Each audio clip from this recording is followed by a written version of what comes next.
nga Big Brother Kosova, keti një mendim se kush është mund të jetë fituesi për këtë edicion? Aty është një vajzë që quhet Eliona, dhe kam përshtypjen se ajo do të jetë fituese. Çfarë ka bërë Eliona deri tani?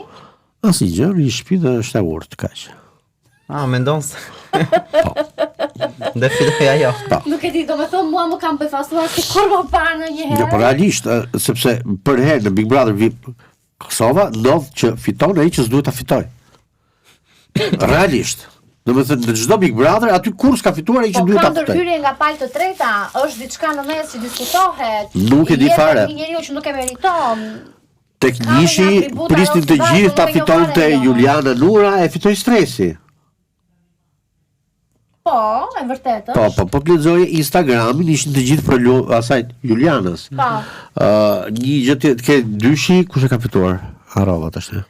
Te dyshi nuk më kujtohet. Nëse pak rëndësi ka, asnjëri s'ka fituar ai që publiku donte. Që kur, domethënë, gjithë Kosova ishte me gjestin, se besoj ju e keni parë edhe kur ka qenë gjesti. Në Shqipëri dhe kur erdhi puna në Kosovë, gjesti doli nga shtëpia me votim. Por në fakt të gjithë e donin gjestin brenda në shtëpi. Po.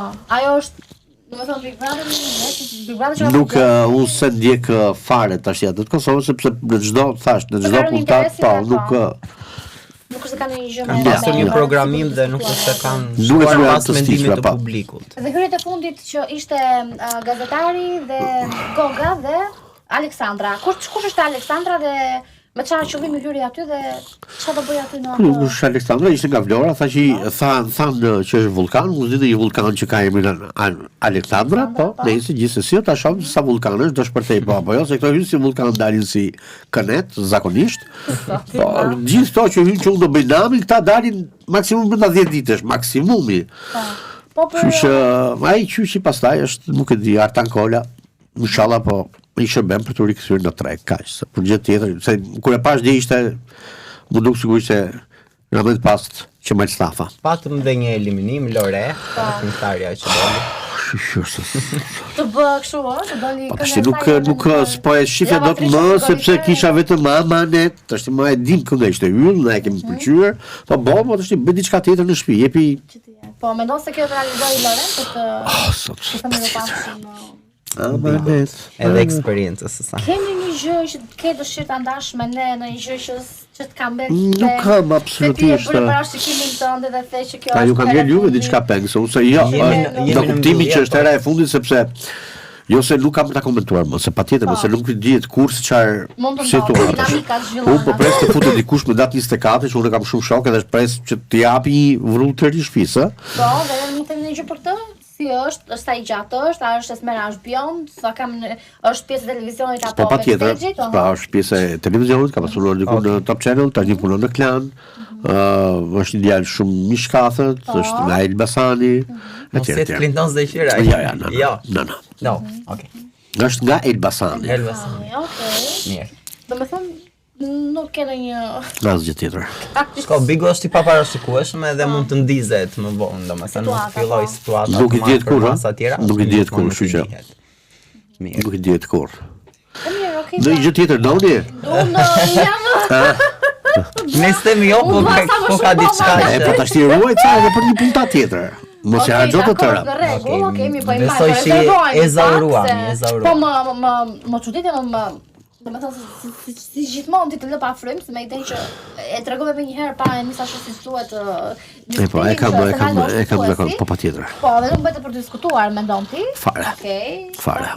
Dhe e meriton, ëh? Mbaron me herët Big Brother këtë sezon apo do të ka mbaruar? Ka mbaruar. Po. Okej. Ka mbaruar pa nisur. Do të thua që do të heqim dorë mos diskutojmë më. Jo, prandaj po them, ky Big Brother më duket sikur ka mbaruar pa nisur, prandaj është them që është bërë çiksi i bezdisur. Unë dikur kur shikoja Prime nuk pozinte gjumi. Tash ti fles si qinj ndërkohë që është Prime aty edhe.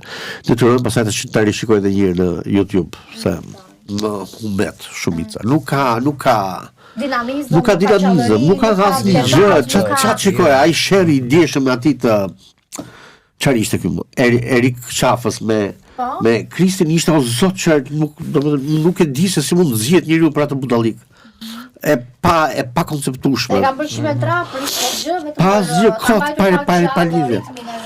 pa lidhje fare. Shtëpisë në diskutime sipër. Po dhe publiku e kupton kur është i vërtetë, kur nuk është i vërtetë. Absolutisht, po patjetër. Fiksonohet gjithmonë me të vërtetën. Patjetër. Dhe ndërhyrja që ne faktikisht u çuditëm dhe e fundit kjo dhe na më thoi për mirë bëj fjalë.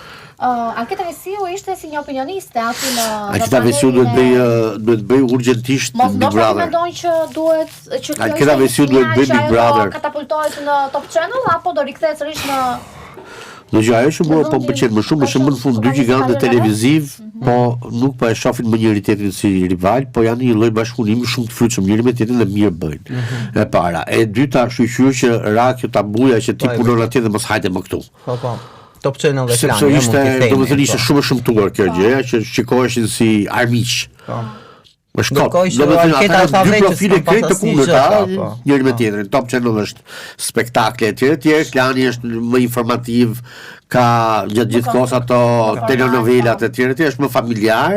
Te kjo pse kështu që nuk kishte gjë shumë të bashkuar. Më të ndjekura në Ishte Shqipëri. një tentativë aty që ndoshta ishte një sinjal që Alketa në një të ardhmen mund të prezantoj Big Brother? Po jo, pse jo? Pse jo? Mua do të pëlqente shumë. Mua Alketa më pëlqen është nga më të mirat që ka Shqipëria ndonjëherë, që ka pasur ndonjëherë. Realisht. Dhe çfarë mund të na thuash edhe gjithashtu se unë jam gjithë mendim me gjithë pyetjet. Përfshirja e Monika Kryemadhit si opinioniste, jo vetëm që ka bërë shumë lart e poshtë, por njëkohësisht ajo ka dhënë një çështje të pambyllur me Spakun. Çfarë është duke ndodhur dhe a është duke përdorur realisht ajo këtë gjë për show mediatik dhe për të Për Monikën i shërben. Përgjegjësisë politike. Jo, se përgjegjësisht nuk i shpëton njëri, mos s'ka lidhje fare. Po për mua, unë mendoj që Monika po shfrytëzon këtë për të rehabilituar imazhin e saj dhe po bën shumë mirë fundi pse jo. Domethënë mund ta quash këtë, mund ta shikosh si një trend në mod. Për faktin se shumë personazhe nga politika, nga kur dali tashti Erion Veliaj, shumë se çfarë punë se çfarë do bëjnë atë. Pozicion pune në media dhe politik, të duket një trend i kohëve të fundit kjo, si mund të Tash Spaku merret me politikën, kështu që patjetër që në politik do jenë ata. Po përse po. Ajo të ekspozohet maksimalisht për treguar. Jo, ajo do të rehabilitoj figurën e saj kaq. Për mua po bën shumë mirë, ta bëjmë është okay punë e saj. Unë pyetjet e mia i mbarova, po vetëm për sot bëhet fjalë se në vazhdimsi sigurisht që interesi është i madh dhe deri në fund duhet të shikojmë edhe të ndjekim dhe të jemi vigjilant gjatë gjithë kohës se dinamikat edhe mund të ndryshojnë dhe nuk mund të jetë ashtu sikur se ti mund Më mirë kështu. Unë e di që ti po vdes se unë të dal gjyq po. Harroje, Por të pak. Harroje. Ngelet për të parë patjetër edhe do të vijojmë patjetër ta ndjekim në momentin që ka gjëra interesante për t'i ndarë me ju miq, ne do të jemi këtu patjetër në tryezën tonë për të ndarë dhe për të sjellë me ju pikërisht ato informacione që dhe ju mezi prisni. Gjithmonë e zgjedhim që në tryezën tonë të ulim këtu njerëz cilët e njohin median, kanë qenë pjesë edhe Big Brother. Din t'i japin analiza shumë më thella dhe më të detajuara. Kështu që falenderoj shumë. Falenderoj shumë që më kishit përsëri me syush, ju përgëzoj shumë, ju ndjek komplet radarin në përgjithësi. Jeni fantastik. Të falenderoj. Ne mbyllim këtu podcastin ton pa filtra në radar dhe rishikojmë puntatën e ardhshme. Pafshim. Puntatën tjetër miq. Mirupafshim. Ciao.